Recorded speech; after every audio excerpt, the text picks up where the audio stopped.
I've been dealing with a lot of like frustration and quick temper, low fuse.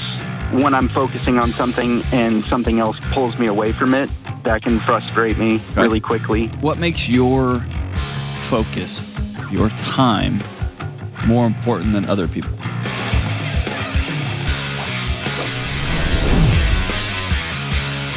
Woo! What's up? This is John with the Dr. John Delony Show. Man, I'm so glad that you're with us. Talking about your mental and emotional health, your relationships, whatever you got going on in your life. Hey, do me a huge favor. Stop what you're doing because I'm about to ruin. And please hit the subscribe button. Subscribe to the podcast, to the YouTubes, to the internets. Leave the 5-star reviews, whatever you got to do. But man, it makes such a big difference on the algorithms, getting some different guests on this show and just bringing more people into this space where we're having some pretty sacred, some pretty intimate conversations with hurting people. So please hit the subscribe buttons. It means the whole world to us. And I'm really, really grateful to everybody. If you want to be on the show, give me a buzz, 1-844-693-3291, or go to johndelony.com/ask. Let's roll out to the home, Alice in Chains and Soundgarden, Seattle, Washington. Talk to Dylan. What's up, Dylan? Hey, how's it going, Dr. John? I'm good, brother. What's up, man? Yeah.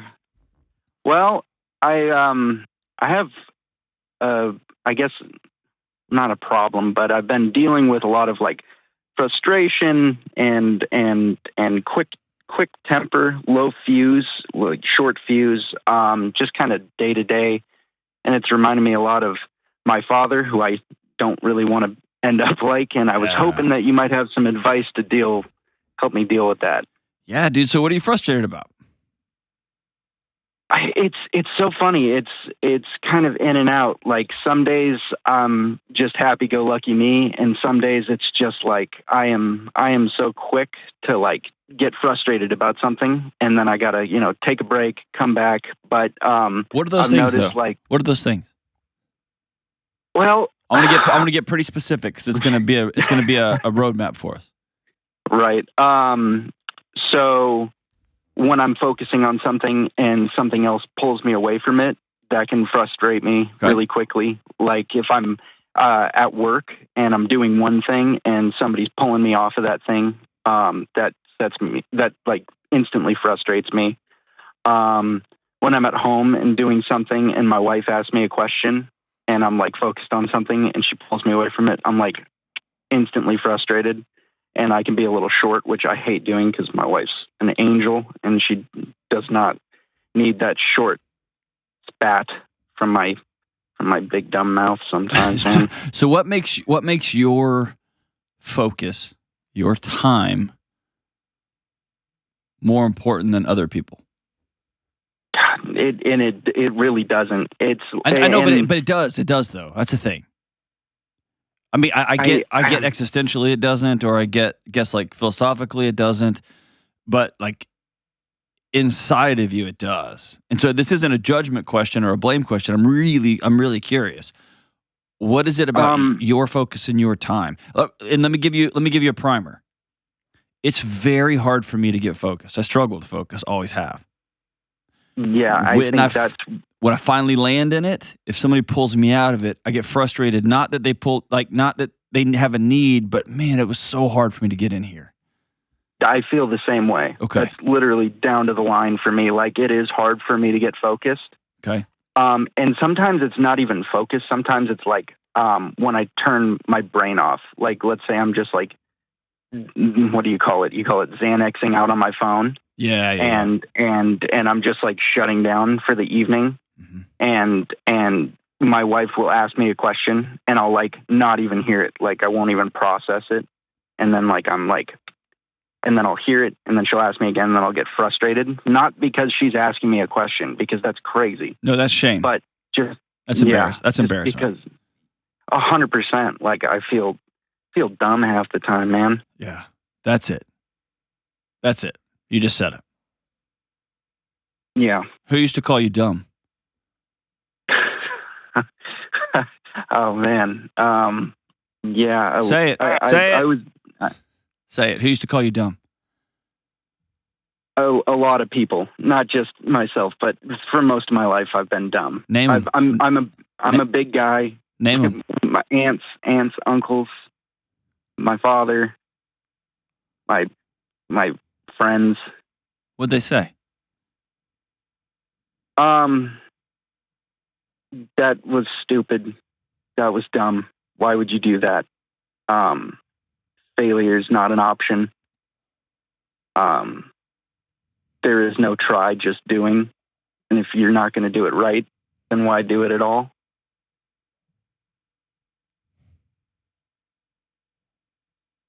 Hold on, just sit there for a second, man. That sucks. Dude, my brain is pumping right now. Like I don't think I've ever said that out loud. I know. I hate that for you. Instead of teaching you, instead of showing you, they just shouted from the rafters at you. Yeah. And here's what it happens. I'm just picturing a little kid. You're a big kid? Yeah, I'm 6'2", 230, but I was a big kid growing up. Okay. You're already pretty self-conscious because you're a big kid. You're wearing the husky jeans like you're a big kid. Yeah. Right? And then you got everybody telling you you're stupid. What are you, an idiot? And I'm just picturing a little boy that is trapped inside of his own body, who can't do a damn thing right, and everybody in his world's letting him know it. Yeah. I'm also thinking of a little boy who's just a big kid who wants so badly to do right, and no one will show him how. Yeah. Yeah. That's a recipe for frustration. That's a recipe. Anger, right? Anger points us towards something we care about, right? Mm-hmm. It's the way things should be, and they're not. Rage is being trapped. And I think you're too good of a man. I think you're a great guy. And so I think you're able to temper rage, and it comes out in little leaks. Like either disassociation, meaning like Xanaxed out. It comes out in ADHD, and I think it comes out in little snippies with your wife. Yeah. Have you ever just damn near lost it? Oh, yeah, 100%. Tell me about a time you just came, like it came from within. We were having an argument. We had just gotten a new car, and it required premium gas, but we were running low. I just took it to run to the lake to go fishing, and I had to stop at this little one-town gas station, and all they had was regular. I was going to put like $9 in it. Ended up not being able to read the gas thing right. Put $90 in it. I filled the tank, and you're not supposed to do that in this vehicle, right? So I got back. I told her about it, right? And she treated me like I did it on purpose, like I didn't care. That I didn't care what she was saying. Is this your wife? Yeah. Hey, Dylan. Yeah, sorry, this is my wife. Dylan. Yeah. No, she didn't. She broke the cardinal rule. What'd she do? Yeah. What'd she do? What'd she call you? She called me an idiot, basically. She called you dumb. She didn't. Dylan, she didn't. She called you dumb. She made me. That's right. Yeah. She made you feel dumb. And there's that sense inside your guts, like no, not you two, not you two. Yeah. Yeah. And you lost it? Yeah. I mean, I didn't lose it there. We drove an hour home in silence. Yeah. And after we got home, I asked her, I said, it was an honest mistake. And it was, I kind of came unglued after that. Like I was very defensive. Before that, the last time I had freaked out is after that one's even tougher to get into than this one, but I guess the rage really started building after my grandmother was sexually assaulted in her nursing home. Good God. A couple of years ago. Yeah. And that's when I started feeling like this happens more often. I mean, to give you a little background, my dad and my mom got divorced when I was 7. he cheated with the neighbor. And then after that, I kind of felt like lost and angry growing up. And I did stupid things, so I felt stupid and dumb. And hold on, you did kid things, Dylan? Yeah. You did kid things. But you're laying out a path, and you're just going down memory lane here. But sorry. Sorry. No. Don't apologize to me. We're on the same team, brother. Okay? Yeah. I just want you to get a picture of what I'm seeing. Seeing a little kid who didn't get to choose to be the big kid. I'm seeing a little kid who was trying to make sense of a world whose parents blew your world to smithereens when you were a little 5, 6, 7-year-old. Watching your dad lose control of his marriage and lose control of his family and lose control of his kids, probably his job, and taking it out on you, and you being a little kid, just wondering, what am I doing? Why? Why won't you just love me? Why? Yeah. And then everybody calling you stupid, everybody calling you dumb. And by the way, you did some dumb things like all people do. But every time it just, there's that old Brene Brown saying, whatever you go looking for in the world, you're sure to find.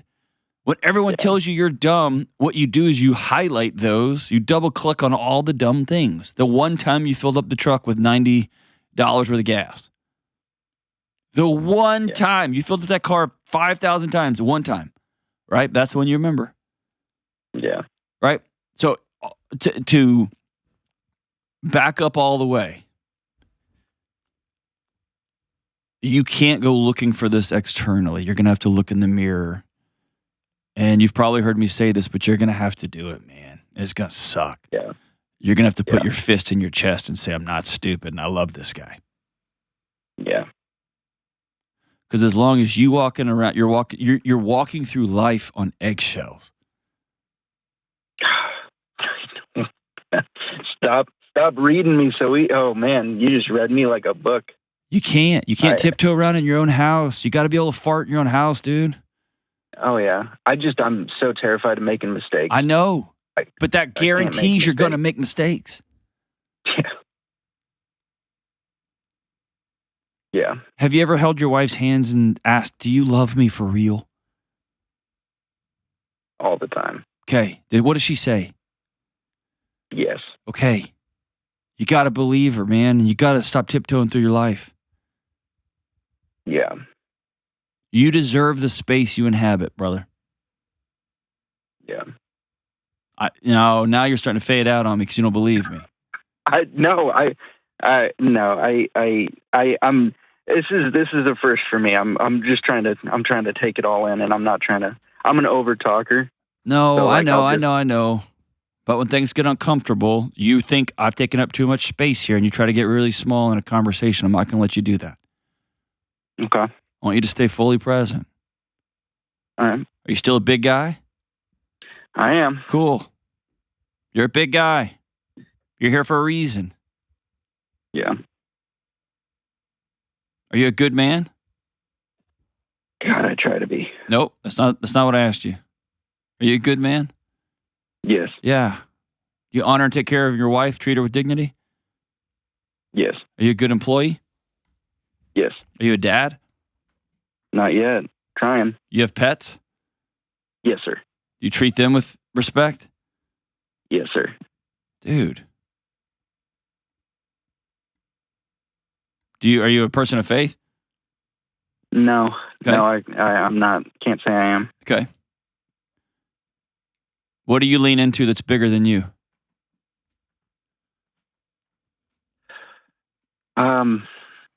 Boy, that's a good question. Do the Seahawks count?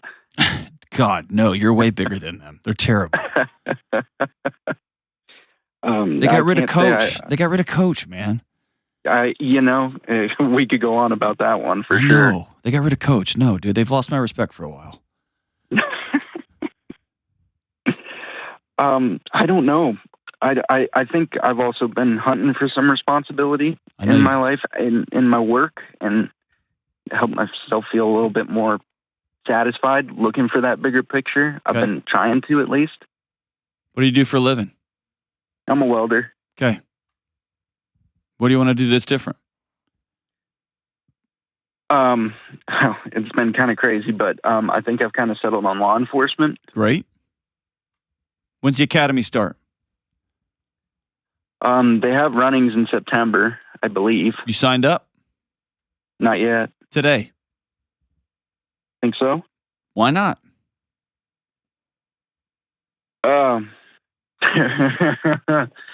That's a great question, honestly. Sign up this afternoon.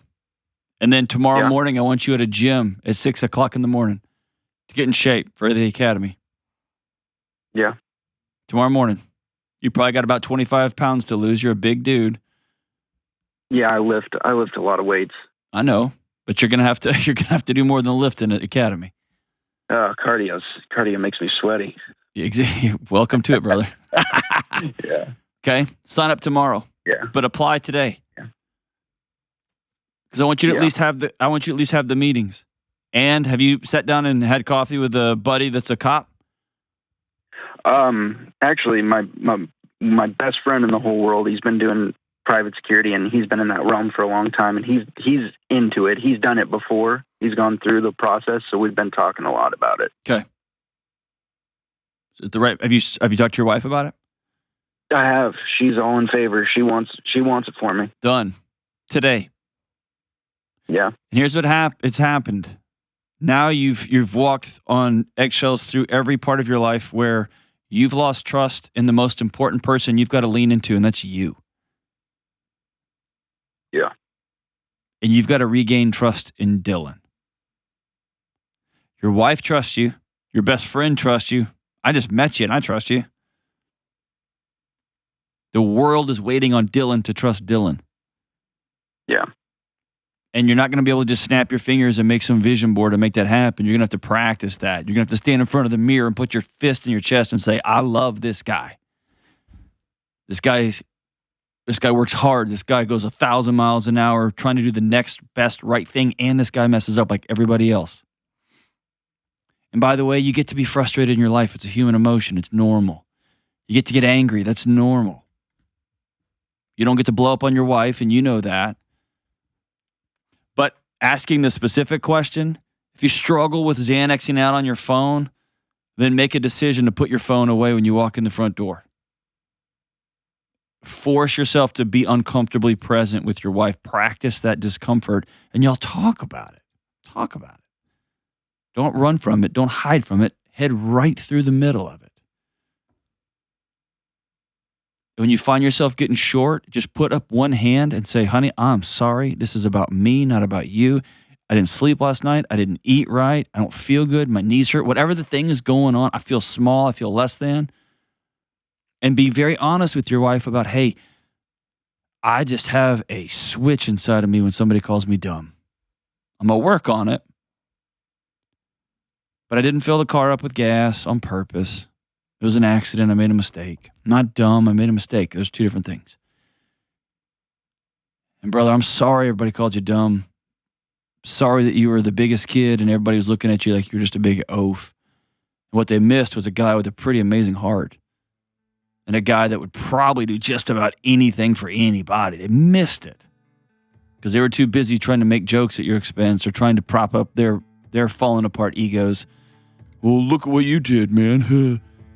Sorry, dude. Now it's time for you to begin to trust yourself and to lean into things that you want to do. By the day's end, you're going to have an application in to the Seattle Police Department, and you're going to go make it happen. Let me know when you get accepted to the academy, and let me know when you graduate. It's going to be awesome. You can send me a patch. I'll put it with my collection. Proud of you, brother. Proud of you. Stay on the line. I'm going to send you a copy of Building a Non-Anxious Life. I want you to read that book, and I want you and your wife to go through it together and to begin to craft this world in your home. Read it cover to cover. It's going to change everything. We'll be right back.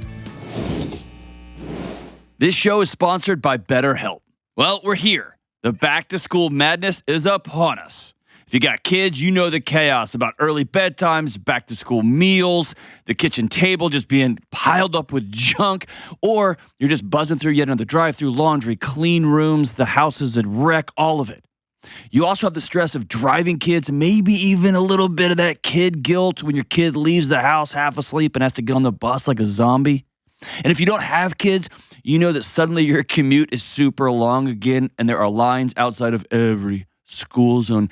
Everyone can just feel the stress in the air. And here's what we all know. I say this over and over again on my show.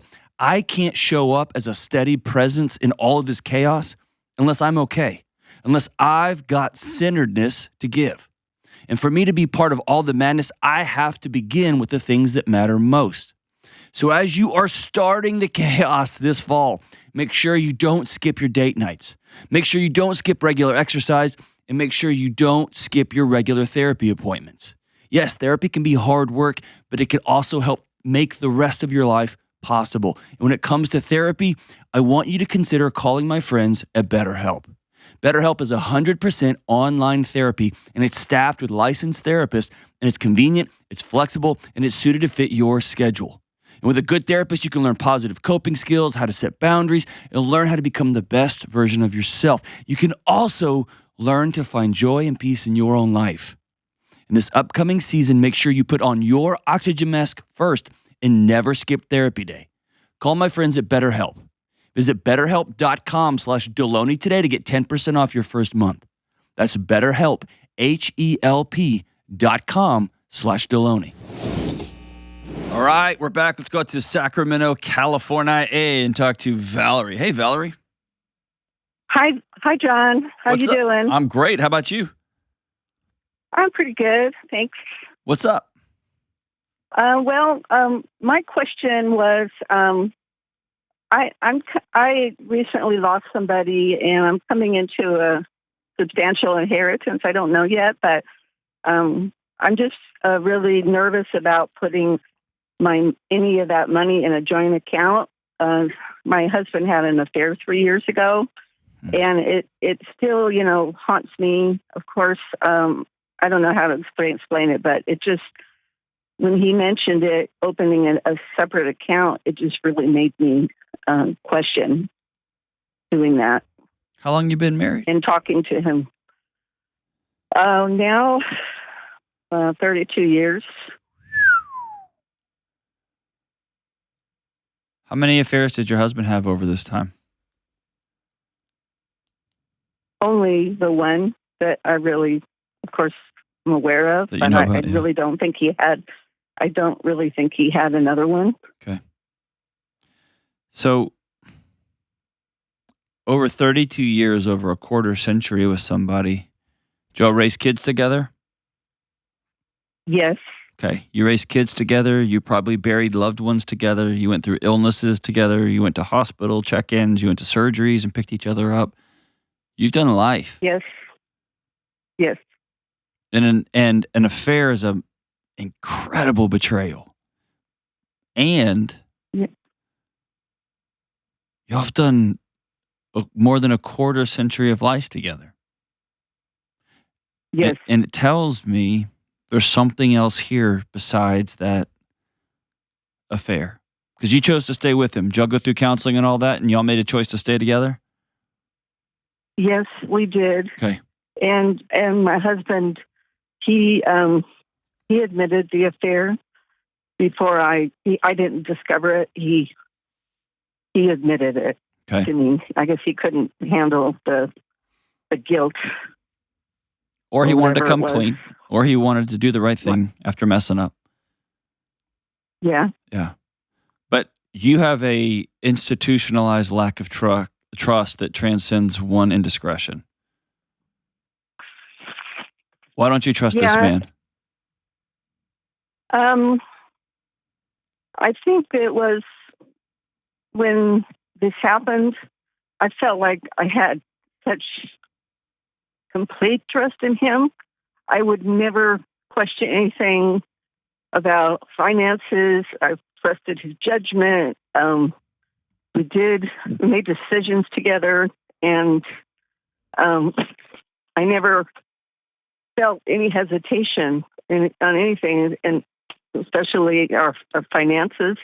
And it's just like I'm getting back that trust on finances, but this thing just kind of kind of hit me like, should I just not do this, put it in a separate account and deal with it, and then decide what, I don't know. I don't know why I don't. Valerie, it sounds like what I hear often, almost every time actually, especially in a situation like you've described, is infidelity after 25, 26, 27 years with the same person is devastating. You lose trust in that person. It rocks the foundation of your home. But in the aftermath, you discover an even more insidious, more terrifying problem. And that's you no longer trust Valerie. Because if you miss this thing, then God help you. What else did you miss? If I put everything into this man and this world we built and I was so off, I could be off about everything. And I hear from cheated on person after cheated on person that the ground they walk on, it's like it fell out from underneath them. It's like that Indiana Jones scene in part 3 when he's walking on that invisible sidewalk and it's just, you got to take the next step because I don't trust anything anymore. Yeah, that's exactly how it was. So here's what I can guarantee. If you and your husband have been working to reestablish trust for 3 years now, 4 years now, mm-hmm. and you look at him and say, I don't trust you with something big that's happening in our life. Uh-huh. That's a big statement on the status and state of your marriage. I'm not saying it's the wrong move. I'm saying it's a big moratorium on the state of your marriage. Yeah, yep. I'm afraid that if I tell him I'm not wanting to put it together in a joint account, that he'll start doubting himself too, that he's done enough too. He should. He should doubt the state of your marriage. Do that. Yeah. Yeah. How much money are we talking? I'm not 100% sure yet. Things have not been completely settled, but it's probably anywhere from $500,000 or more. How much? It's probably $500,000 to possibly even $1 million. Okay. And what in your dream, what do you do with this money?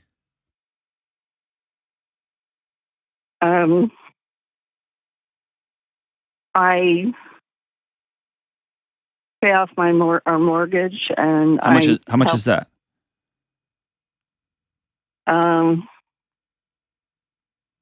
It's about $260,000. Okay, wonderful. So we have, let's say on the low, we have $250,000 left. What are we going to do with that money?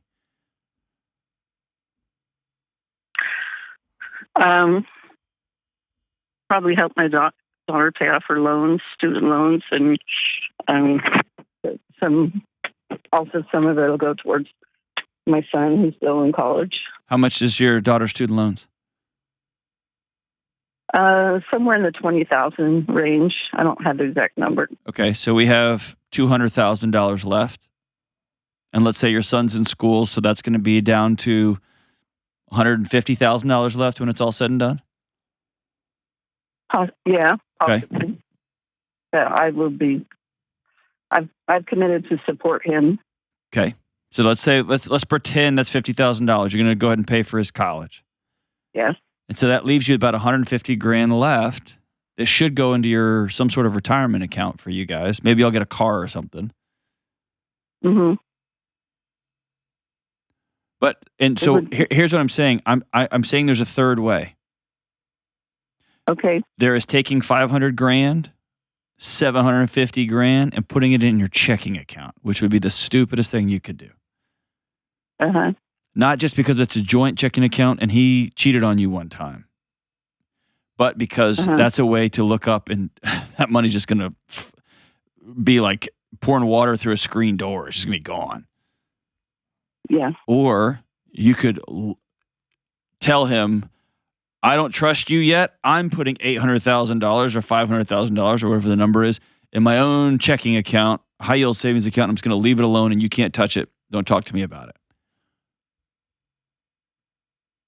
Unless you're ready to sit down and have the conversation about should we stay married, because that's the declaration you're making.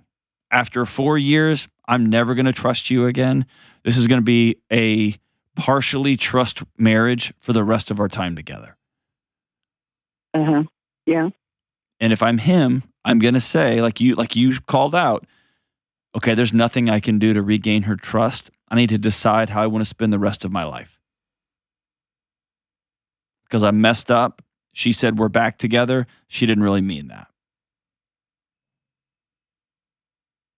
The third option is you get $500,000 or $600,000 and you sit down and you say, so-and-so passed away.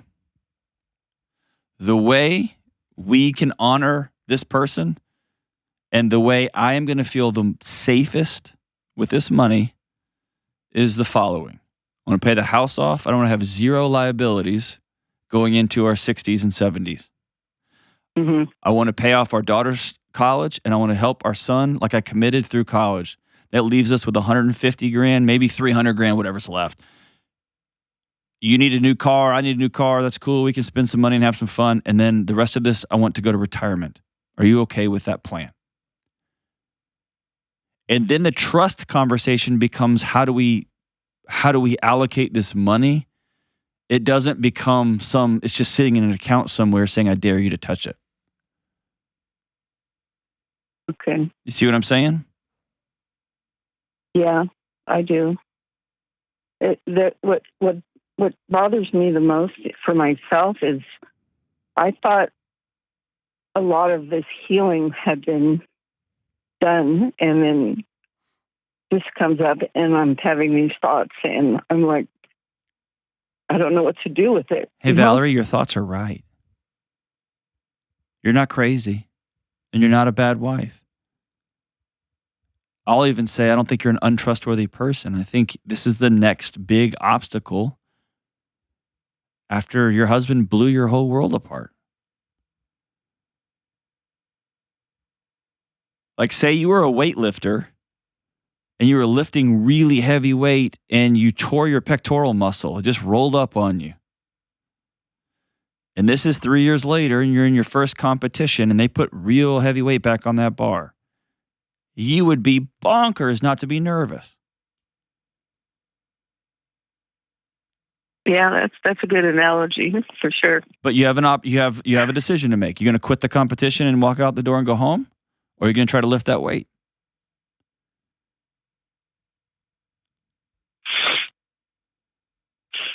I think I like the third option the best. It seems like it makes more sense. Well, I think trusting him with a plan instead of trusting him with $700,000 is a way to ease into this. So before there's a check that's sent to you guys, I want you and your husband to go out and I want you to tell them about your fears. Honey, this is a first big thing after the affair. And my body is reacting as though all this is coming back up. It's not your fault. That's my body trying to take care of me. And I want to do the next right thing. And so it would make me feel safe and comfortable if we begin to talk through right now before we're holding a check, what are we going to do with this money? I've made a map, and I want you to see what you think about the map I've made. And if he says something like, well, actually, I want to put it all in Bitcoin because I feel, then then he's thinking with his ego, not with safety. Or if he says something like, I really don't need another car. I think our cars are great. They're fine right now. Let's put this money in retirement. Or I don't think little Timmy needs to have all of his college paid for. I think 2 semesters is great. Like, y'all can negotiate those things on the edges. That's how you reestablish trust. You're practicing trust. Yeah. But do you see how to do this in a lower stakes environment than do I look at him and say, I don't trust you at all? Or I just go all in blindly and ignore my own body? Yeah. Okay. Yeah, it makes a lot of sense. Okay. I think I could deal with that. I just was so confused on how to talk to him about it because I didn't want to hurt him. I want you to use the word I, not you. Okay. I am feeling this way. My body's trying to protect me. This is the first big obstacle since the thing. Yeah. And my guts are all knotted up. That's different than, well, you cheated, so now I'm still feeling like, now he's like, well, what do I got to do? You said you said we're back in this thing together 4 years ago, right? All you're doing is relaying to him, my body is trying to override everything and protect me. And by the way, Valerie, I want you to spend some time by yourself and ask yourself, is your body trying to get your attention because it's right? Is he trustworthy with money? Is he going to take your plan and wad it up and throw it away and just try to steamroll you and take this money and buy 5 rent houses with 2% down and do something stupid and leverage you guys out and make y'all really more than any of us do. You have to decide, what if my body's telling me the truth? But if your body is just, and that's the old CBT, like I'm going to look at these thoughts and these feelings and I'm going to ask myself, is this true? Is it true? Maybe I'm going to ask a close girlfriend, ask her and say, okay, I'm going to run some stuff by you. Tell me if I'm crazy, right? And she may look at you and go, no, hon, that was 4 years ago. He's a changed man. I see it. I see it on you. Your body's just trying to protect you. It's running old scripts. And you can go, okay, phew, all right. Or maybe she's like, honey, I've been wanting to tell you. Yeah, things look pretty dicey again. But let's negotiate the plan. Let's don't negotiate the money sitting in the account. That's pretty tough. And then when that 800 or 500 or 600, however much money lands in the account, we have a plan. We're going to do it that day. Boom, mortgage paid off. Boom, daughter gets a check. Boom, kids' college is paid for. Done.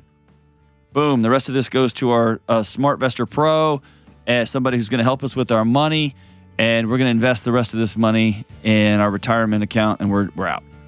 And then we're going to go on a really fancy dinner, maybe go buy a couple of new cars because we just got a whole bunch of money. Like, that's amazing.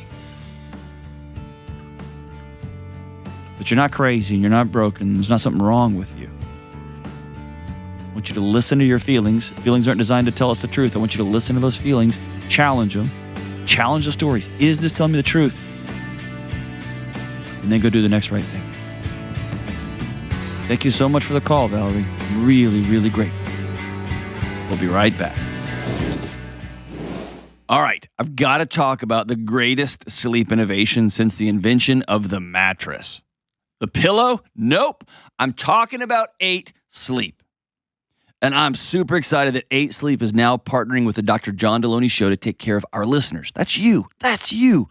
And help everyone change the way they sleep and ultimately change their marriages, change their health, and change their lives. My wife and I have been sleeping on an 8 Sleep for months, and it is extraordinary. My wife likes to sleep like, I don't know, she likes desert-like temperatures. She likes it to be 1,000,000 degrees. And I like to sleep in the snow. And 8 Sleep makes it possible for both of us to sleep like we need and want to, and we can stay in the same bed. So what is 8 Sleep? My friends at 8 Sleep have created a fitted sheet with cooling and heating technology embedded inside of it. It's called the 8 Sleep Pod. And the pod cover can be easily added to your existing mattress like a fitted sheet, and it provides individualized temperature adjustments. It cools down or warms up each side of your bed. And over time, it learns what your body needs, and it does this with AI automatically.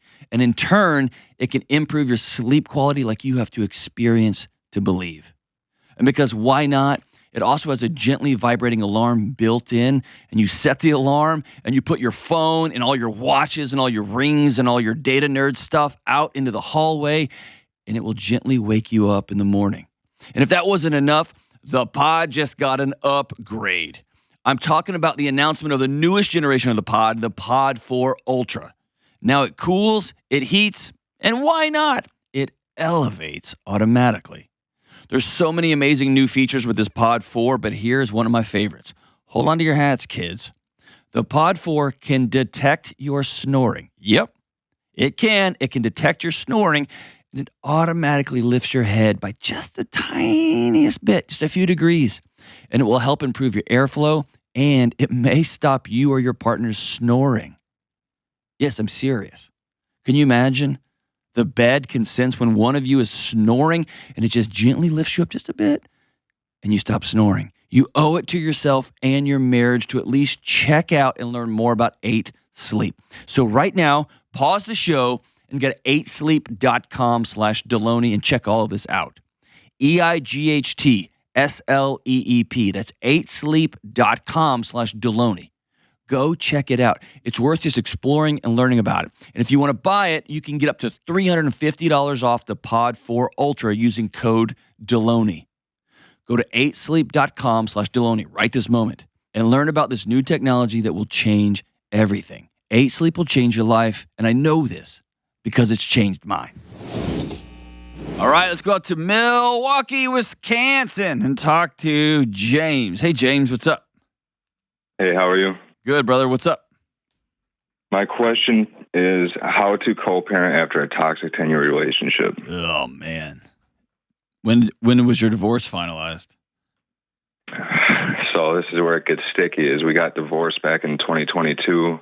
After about 6 months of separation that way, we kind of got back together here a year ago, and now just recently kind of split up again. So, y'all gonna get back together in 6 months? No. Is your divorce finalized, or are y'all just legally separated? No, it's finalized, but Okay. we have 3 kids, and that's kind of where the reuniting came into play. Oh man, dude, I'm sorry. What a mess. Yeah. Is your ex? Can y'all act like adults around each other, or is it pretty rough? In the past, on both sides, I'll admit it's been a little petty. As of recent, I've sobered up quite a bit, and me not drinking has definitely helped my communication skills. But her feelings are obviously still where they're at, and some of it definitely justifiably so. So, did you do some stupid things when you were drinking? What's that? Did you do some stupid things when you were drinking? I'm pretty good about keeping it in check, but obviously, the first thing you lose after the first drink is your judgment, and the more you drink, the worse it gets, and you start saying stupid stuff. And yeah. Who left who? I left. How come? Just not being happy. Obviously, more than that. But what's beneath not that? Being happy and getting to the point where it's like I told her at that point, at that time, I was going to end up with either one of us hurt or me going to jail because the cops ain't going to hear me getting, me talk about me getting beat up or anything. So, she physically abusive? There's been some incidences, yeah.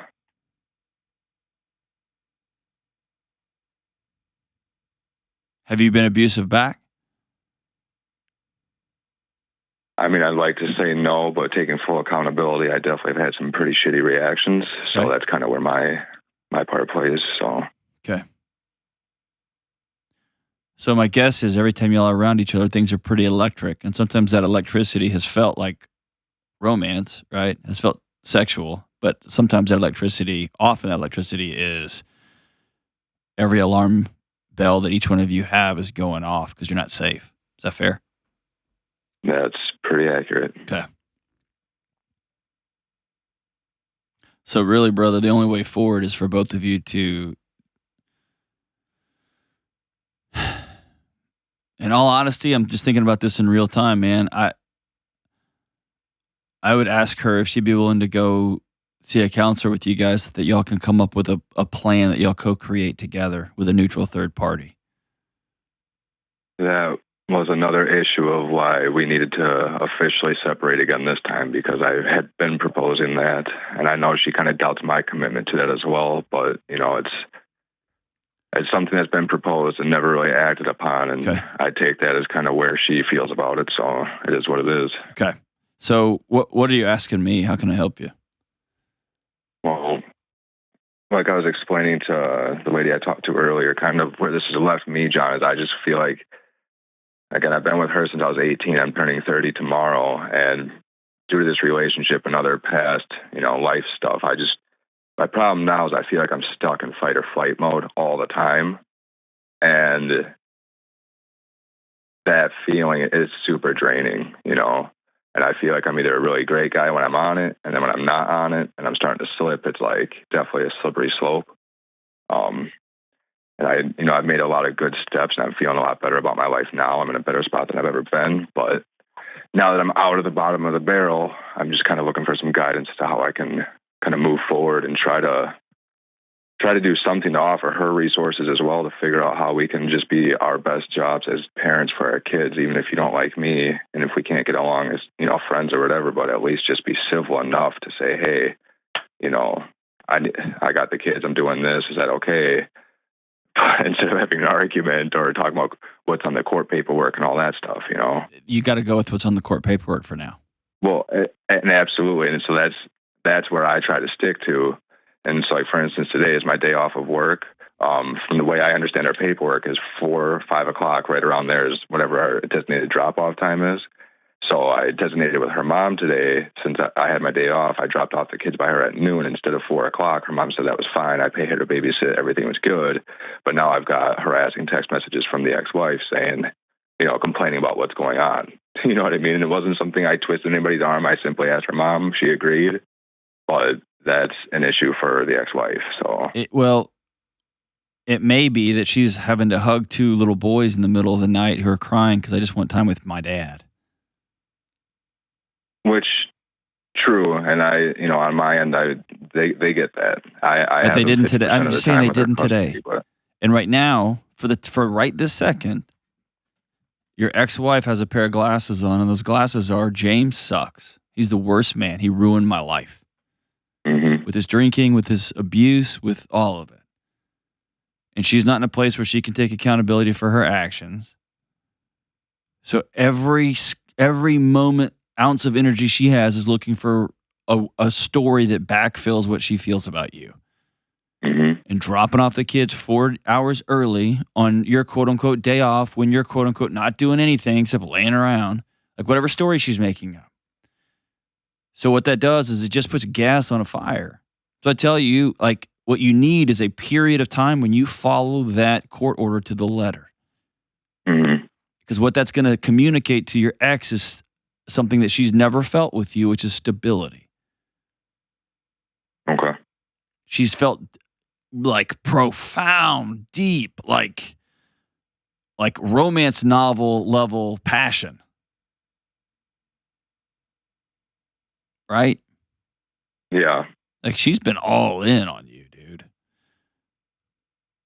And she has, and that's the accountability I take where I feel bad is, you know, she wanted me to be my best, and now I'm at the point where I've gotten better, but for me to be my best, I need you to keep growing with me, and she just... Nope, that's not fair. That's not fair to her. Y'all got divorced, man. You're on your own now. You have to be responsible for your growth and your well-being and your safety and your mental and emotional health. If she's doing something that puts the kids in an unsafe situation, then you're going to deal with that. But her adventure is hers now, man. Y'all are separated. Y'all took this sucker to court and said, we can't solve this on our own. Y'all officially break us up. And they did.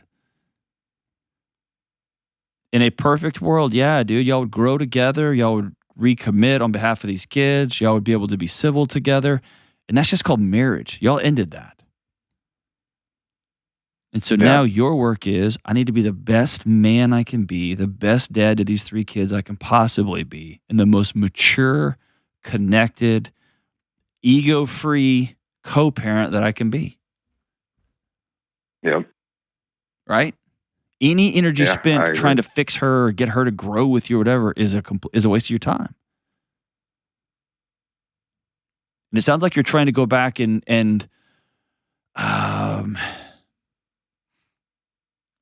to use 12-step language, like make amends to somebody that doesn't want you to make amends with them. She doesn't want your insights or your information or your programs. Yeah, fair. So what have you been doing lately that's helping you become this person that you've wanted to be for so long, that you struggle to be, and now you're on the way? What are you doing differently? So like one thing you mentioned, instead of laying around on days off and stuff, like I volunteer and I coach sports. So that's one way I try to, really get on my purpose and substitute bar time for coaching time. And that's been obviously a really good building block. You enjoying it? I love it. Yeah. Connecting. What are you coaching? I've coached 6 seasons of soccer, but now I'm transferring to high school football in the same community. So I'm kind of moving up a little bit. Thank goodness. Going from to a real sport. I'm just kidding. I was always clowning my soccer buddy. Okay, It's great, man. What else are you doing? Just working, and then between 3 kids and then the coach, and that's pretty much a lot of my time there. So, when's the last time you sat down across from somebody, kneecap to kneecap, and said, "I'm not doing so good"?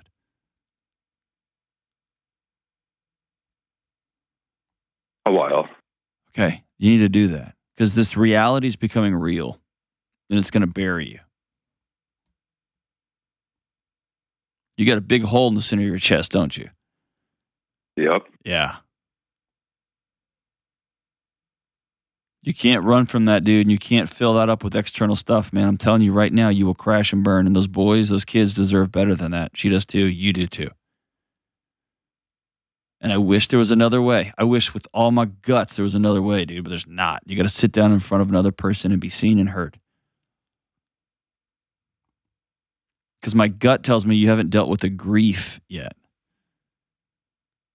You've been really busy acting and trying to do the next thing, but you got to deal with the grief part. Yeah. That you wanted this thing to look a certain way, and now it's not. You did not want these 3 kids growing up in a divorced household, and here they are.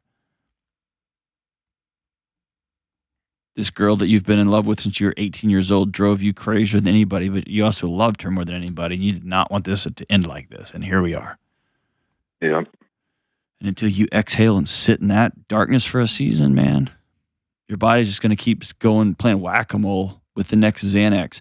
And I'm just telling you, man, alcohol works until it kills you, but you can remove alcohol. You've met people who quit drinking and right, they just smoke weed all day, or people who don't do that and then they work 170 hours a week. Mm-hmm. You can backfill that with volunteering. Volunteering looks good on a resume and on a dating app, but you can become addicted to volunteering as a way to avoid. I blew up my life and my life of my 3 boys, man. Well, that's kind of exactly where I'm at right now. I mean, so you're right on the dot with everything. Okay. I mean, again, obviously I genuinely enjoy it, but yeah, it's definitely an escape from the reality I'm living. Escape's not bad, but it has to be purpose. It has to come from the inside out, not the outside in. Mm-hmm. Otherwise, you're going to use a bunch of high school kids to prop you up, and that's not fair to them. Well, no, and that's why I be careful. I got the self-awareness. The problem is just when you're kind of hitting some of those manic slopes and kind of there you go, making sure you take measures and you live with some rules and you don't break the rules and you have standards. Yeah, man. But if it was as easy as that, the world would be a pretty perfect place. Again, I can say it, but doing it's different. That's awesome. So, have you been to a group yet? Have you been to a meeting yet?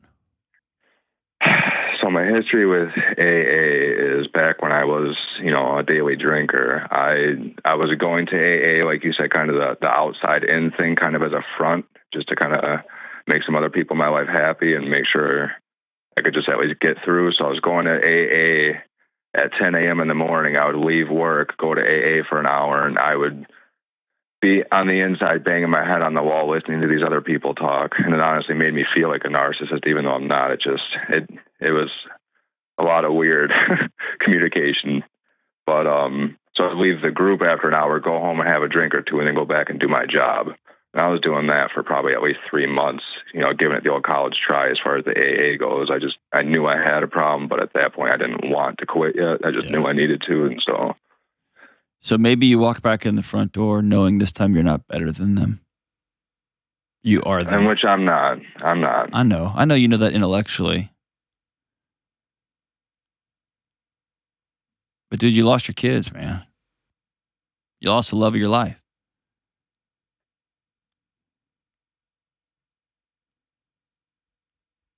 And the thing that breaks my heart talking to you, man, is you lost James. This wasn't how you drew up 32, right? No. I'm not saying the meetings are right for everybody, so that's okay if it's not for you.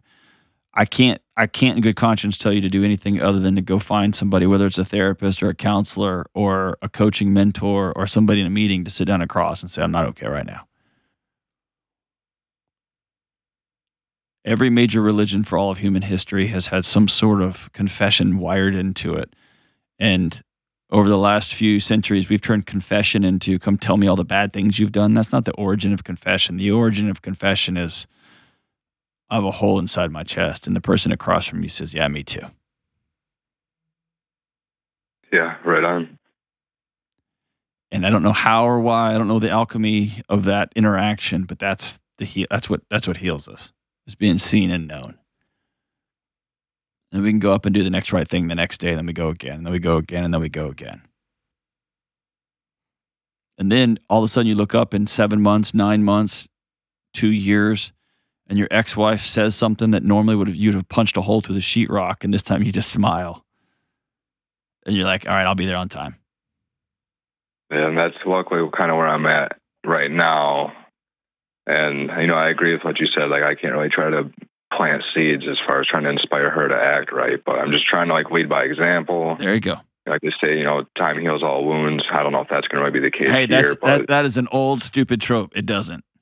Time does not. That's what I'm saying. So, intentionality does.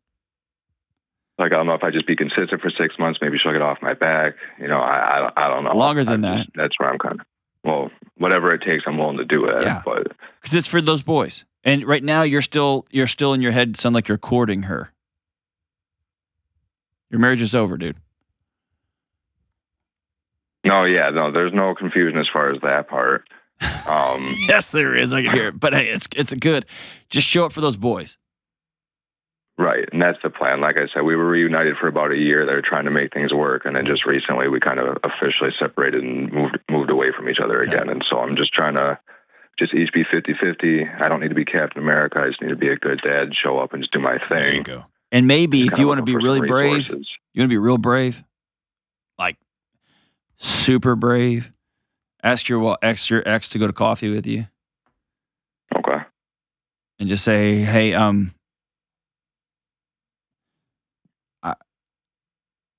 I can't sleep and I'm sick. I just need to say this out loud. I'm sorry for all this. And she might blow up at you and be like, oh, it's too late now. Like, I know, I'm not trying to, I just need to say,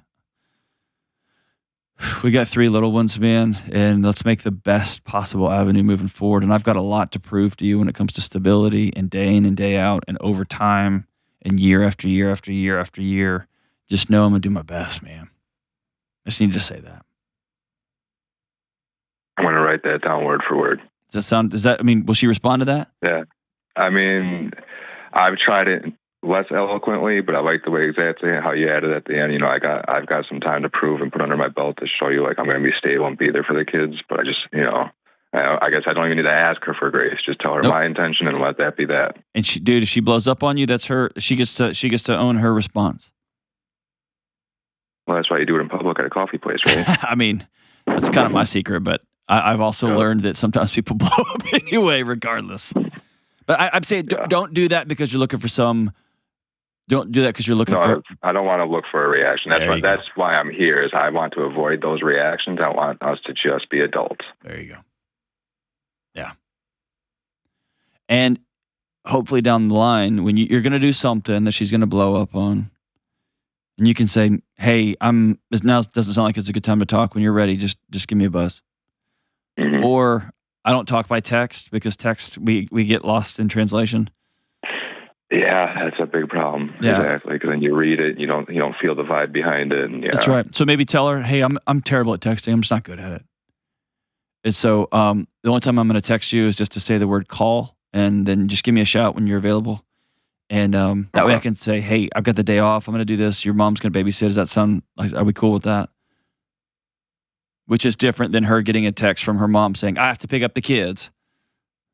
Well, no, again, she, in her words, I needed to go through her mom to communicate. So, because she didn't want to, and I was like, whatever, like for the time being, that's like right. her mom and I get along really well, so whatever, like, if that's what you want to do. Right. And so that's why it went that way. Yeah. Otherwise, I would just be direct and just be civil and say, Sure. hey, But also tell her, hey, I don't feel comfortable going through other people. We're going to be adults.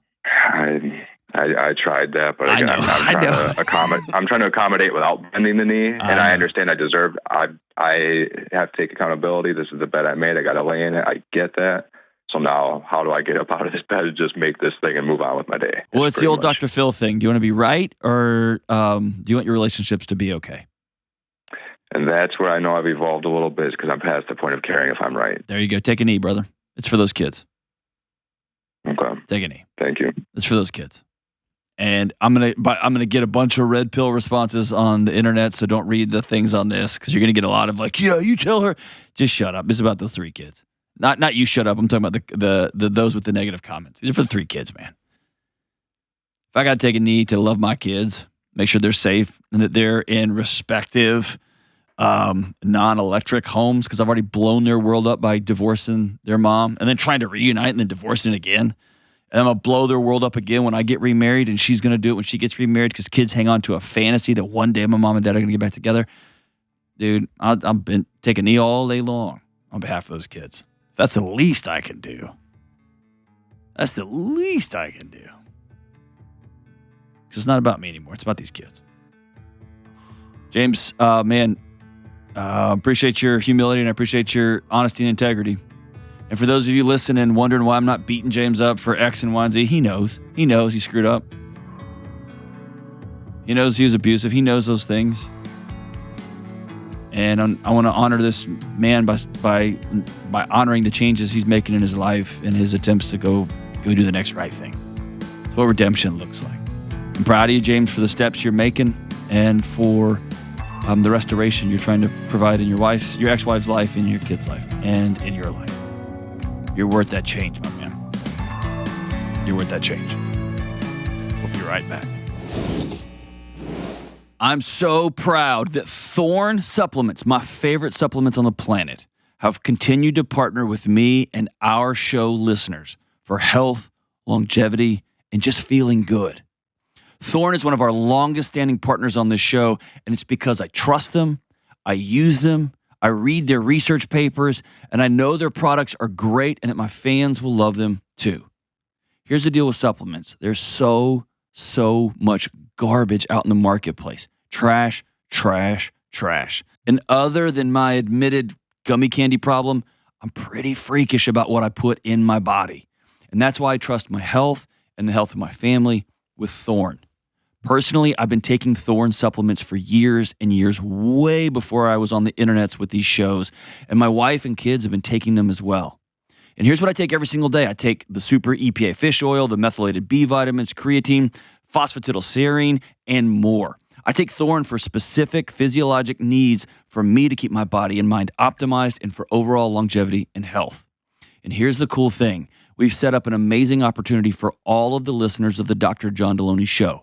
25% off everything in the Thorne store, and not just on your first visit, but every time you make a purchase through our page and our account. This isn't a sale that's going to change from week to week. All you do is go online, create an account through my page, and you'll get 25% off from here on out, forever. It's that easy. Go to thorne.com/u/Delony. That's Thorne, THORNE.com/U/Delony for 25% off everything in the store.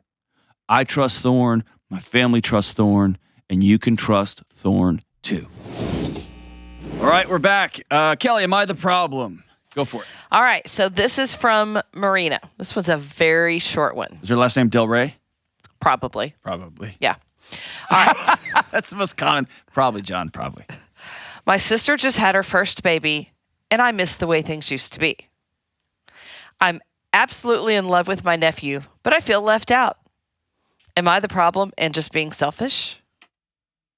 Yes! Yes, you're the problem. Your sister, made a human. It came out of her body. And you are in the corner going, well, what about me?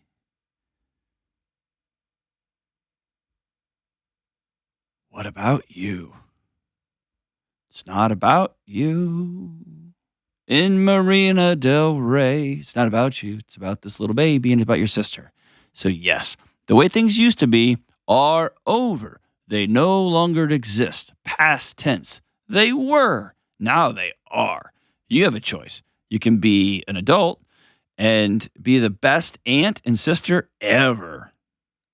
Or you can cross your arms in the corner and be like, what about me? And one of those paths is going to get you a ton of connection and give you some amazing memories and give you a deeper sense of love and purpose than you could ever imagine. And the other one of those paths is going to leave you isolated and alone and bitter and angry. I choose path 1. What do you think, Kelly? I think it's kind of a no-brainer. Yeah. And I mean, I understand, she might be young and you have no clue how much a child changes your life. You just have no idea. And I mean, my sister's a little bit older than me. So I remember I was 16 when she had her first child. It's like, oh, we're not going to go do anything anymore, and that kind of thing. Now I feel bad. Maybe Marina's 16. But even at 16, I knew because her life is different now. And I love my nephews, and so even I was, new because everything's different now. So I don't, I didn't get my feelings all bent over it. So she needs to, she's the problem here. Did you have feelings back then? Yeah, I wasn't quite jaded, and I didn't work with you, so yeah, that's fair. Man, I could see that being a thing. Yeah, when someone you love has a baby, everything's different, and if it's not, it should be. It should be. Kelly, we're gonna have jobs forever. We're gonna have jobs forever. Awesome, America. Love you guys. Stay in school. Don't do drugs. Bye.